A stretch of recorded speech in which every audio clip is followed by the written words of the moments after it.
नमस्कार, आप देख रहे हैं ग्राउंड रिपोर्टर। मैं हूं आपके साथ उन्नति भटनागर। बुलेटिन का आगाज लखनऊ से महत्वपूर्ण खबर के साथ, जहां आज होगी बीजेपी कोर कमेटी की बैठक। मैनपुरी, खतौली, रामपुर उपचुनाव को लेकर होगी बैठक। उपचुनाव में जीत को लेकर बनाई जाएगी रणनीति। उम्मीदवारों के नाम पर भी होगा मंथन।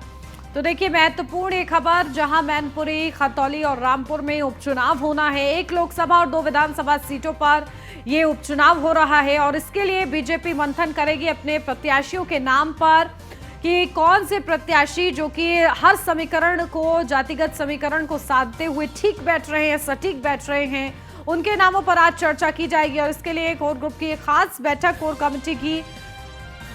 इस बैठक में सीएम योगी आदित्यनाथ, दोनों डिप्टी सीएम शामिल रहेंगे और साथ ही साथ बीजेपी के प्रदेश अध्यक्ष भूपेंद्र सिंह चौधरी भी इसमें शामिल रहेंगे। रणनीति पर भी मंथन किया जाएगा इस दौरान कि उपचुनाव की क्या रणनीति रहेगी, कि किस तरीके से भारतीय जनता पार्टी उपचुनाव में अपना परचम लहराए, इसको लेकर मंथन किया जाएगा।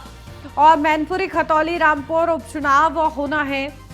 और देखिए मैनपुरी की सीट मुलायम सिंह यादव के निधन के बाद खाली हुई है, तो वहीं रामपुर की आजम खां की सदस्यता रद्द होने के बाद खाली की गई है और इसके लिए अब उपचुनाव की तारीखों का भी ऐलान है। और इसी बीच आज बीजेपी कोर कमेटी की बैठक के जरिए जो प्रत्याशी हैं उनके नामों पर मंथन किया जाएगा कि आखिर कौन से प्रत्याशी जातिगत समीकरण अगर बांधने की कोशिश करे बीजेपी तो एकदम सटीक बैठते हैं। इसको लेकर मंथन, विचार विमर्श जारी रहेगा तमाम दिग्गजों के बीच।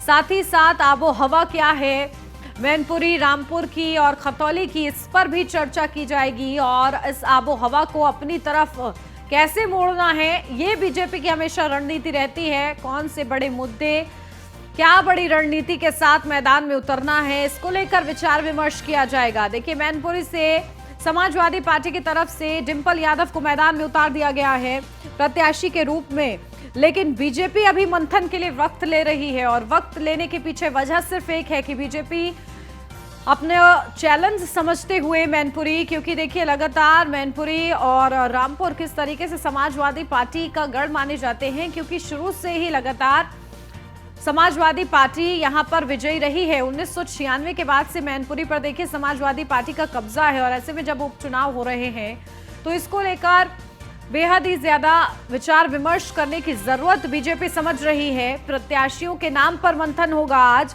और देखिए शाक्य समाज को भी साधने की कोशिश में बीजेपी जुटी हुई है। शाक्य और ब्राह्मण वोट किस तरीके से अपने खाते में डाला जाए, इसको लेकर भी रणनीति बनाई जा रही है, क्योंकि यादव वोट अगर नेचुरल तौर पर देखा जाए तो समाजवादी पार्टी के साथ जाता है, लेकिन शाक्य और ब्राह्मण वोट को बीजेपी अपनी तरफ कैसे लुभाती है ये देखना होगा। और साथ ही साथ दलित वोट, क्योंकि बीएसपी मैदान में नहीं है, ऐसे में दलित वोट किसकी तरफ खिसकता है ये देखना बेहद ही ज्यादा महत्वपूर्ण रहेगा। तो बहुत ही दिलचस्प ये उपचुनाव है। मैनपुरी लोकसभा सीट पर है तो वहीं रामपुर और खतौली विधानसभा सीट पर उपचुनाव हो रहे हैं, यानी कि एक लोकसभा और 2 विधानसभा सीटों पर यह उपचुनाव है।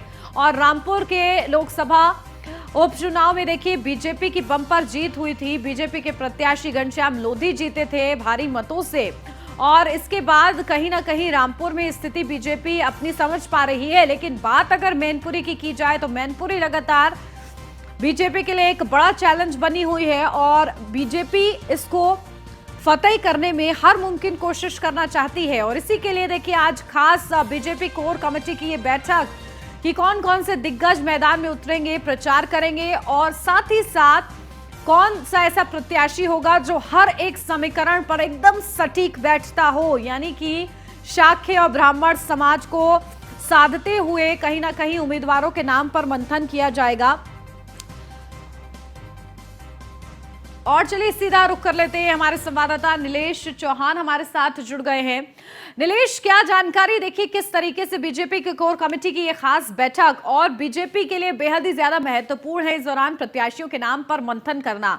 बात की जाए मैनपुरी की तो मैनपुरी में किस तरीके से बीजेपी शाक्य और ब्राह्मण समाज को साधती नजर आ रही है, जातिगत समीकरण को साधते हुए नामों पर आज मंथन होगा, क्या कुछ अपडेट?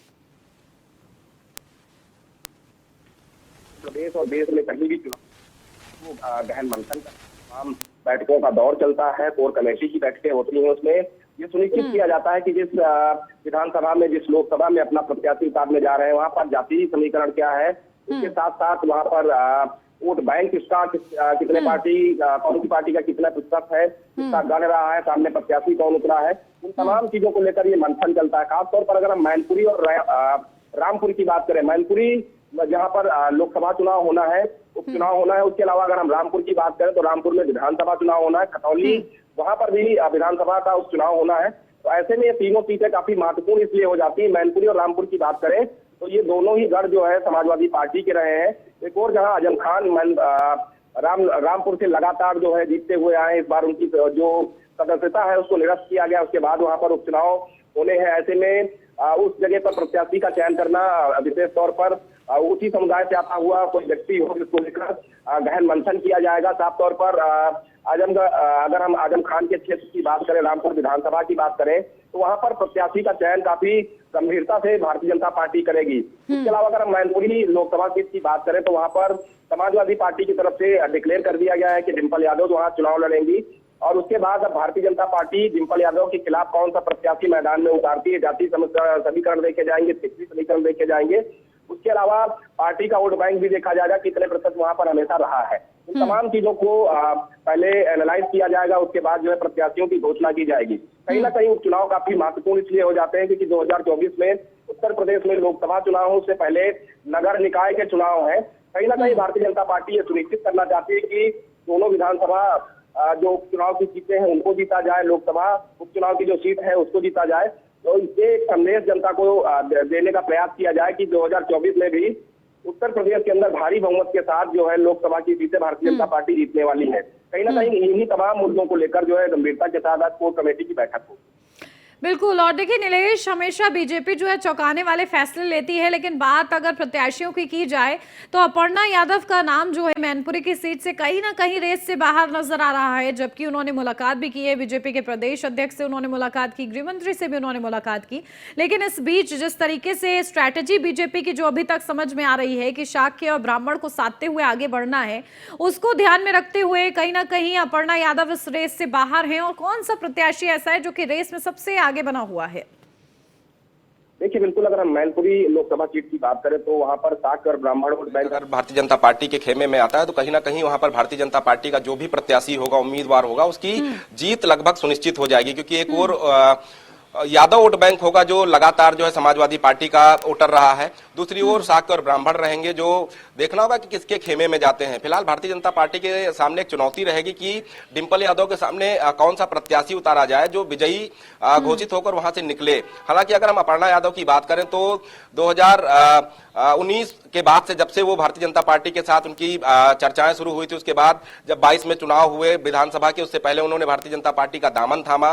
तो कहीं ना कहीं ये कयास लगाए जा रहे थे कि 2022 के विधानसभा चुनाव में कहीं से अपर्णा यादव को टिकट देकर चुनाव लड़ाया जाएगा। हालांकि 22 में भी उनको टिकट नहीं दिया गया, उनको संगठन की जिम्मेदारी दी गई कि संगठन को कैसे विस्तार करना है, संगठन में कैसे लोगों को जोड़ना है। अब एक बार फिर से लोग कयास लगा रहे थे कि जब मैनपुरी की सीट खाली हुई है, सपा संरक्षक का निधन हुआ, उसके बाद ये सीट खाली हुई, तो अपर्णा यादव को वहां पर भारतीय जनता पार्टी अपना उम्मीदवार बना सकती है। लेकिन इस बार भी वैसा ही माहौल देखने को मिल रहा है, क्योंकि अगर एक ही परिवार के दो लोग आमने सामने मैदान में होंगे तो चुनाव काफी दिलचस्प हो जाएगा। लेकिन वहां के वोटर क्या कुछ समझते हैं, क्योंकि लगातार ये कहा जा रहा था कि अपर्णा जो है वो समाजवादी पार्टी से दूर होकर भारतीय जनता पार्टी में शामिल हो, तो कहीं ना कहीं उन तमाम चीजों को भी भारतीय जनता पार्टी मद्देनजर रखकर चुनाव में जो है उम्मीदवारों का चयन करेगी, ताकि जो है किसी भी तरीके से कोई भी नुकसान भारतीय जनता पार्टी का ना हो। तो कहीं ना कहीं वहां के स्थानीय किसी ऐसे नेता को चुना जाएगा जो डिम्पल यादव को करारी टक्कर दे सके। तो उन तमाम महत्वपूर्ण बिंदुओं को लेकर आज भारतीय जनता पार्टी के प्रदेश कार्यालय पर अहम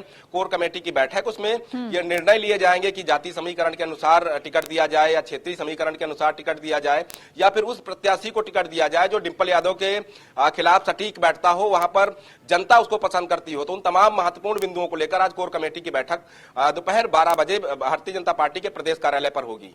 बिल्कुल। तो देखिए, बेहद ही ज्यादा महत्वपूर्ण ये बैठक है नीलेश, नजर बना के रखिए।